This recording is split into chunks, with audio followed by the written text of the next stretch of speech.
I just spent 3 months snowboarding around the world by myself. Hi everyone, my name is May, and if you don't know me, I do crazy solo adventures, and earlier on this year, I decided to pack up all my bags and snowboard around the world for 3 months, going to France, Finland, the majority of it in Japan, and then back in the USA. I didn't really have the chance to recap my trip after I finished it back in April, but since winter is upon us again, I thought this would be the perfect chance to explain my whole trip and hopefully inspire you to do the same thing. But before we dive into all the countries and all the resorts that I rode, I want to take a moment to explain how I even got here.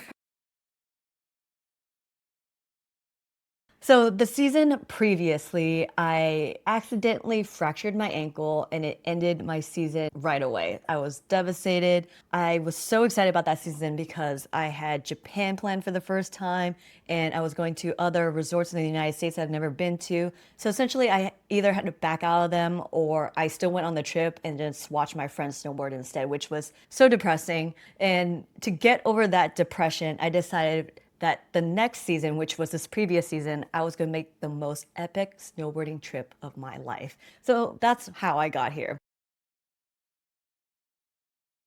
Okay, now getting into a few background details of the trip. First and foremost, I want everyone to know that this trip was completely funded by my savings. Yes, my friends, I paid this whole trip by myself. This was not something that was a partnership or a collaboration. I saved up enough money with the mindset that I'm going to do this 3 month long trip by myself. Second, I did this whole trip solo. Yes, I did have a couple friends meet me along the way, which was so nice to have that company. But for the most part, everything was planned, booked, researched by me. I did all of this legwork for this trip knowing I was going to do it solo. So if I could do it solo, you could definitely do it solo too. Third thing you should know, I brought my gear with me. Yes, I flew my snowboard, all my clothes, my boots, my helmet, everything with me around the world. And I did that mostly because I didn't want to waste time at each resort renting new gear, trying new gear. It's just, it takes hours or time, especially when you're traveling.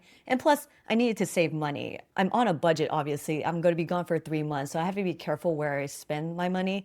And the last thing I wanted to do was spend it on rentals. So it just made the most sense for me to bring my gear, even though I hated every single moment of it. It was so heavy, and being by yourself and carrying all that stuff by yourself, oh man, I thought I was gonna be like the strongest I've ever been in my life coming off of this trip, but yet still didn't lose any weight really or gain any muscle. So don't know what happened. Fourth, since I knew this was gonna be a big trip, I bought both the Icon Pass and the Epic Pass. For people that don't know, in the US, we have two major ski passes. It's the Icon and Epic Pass.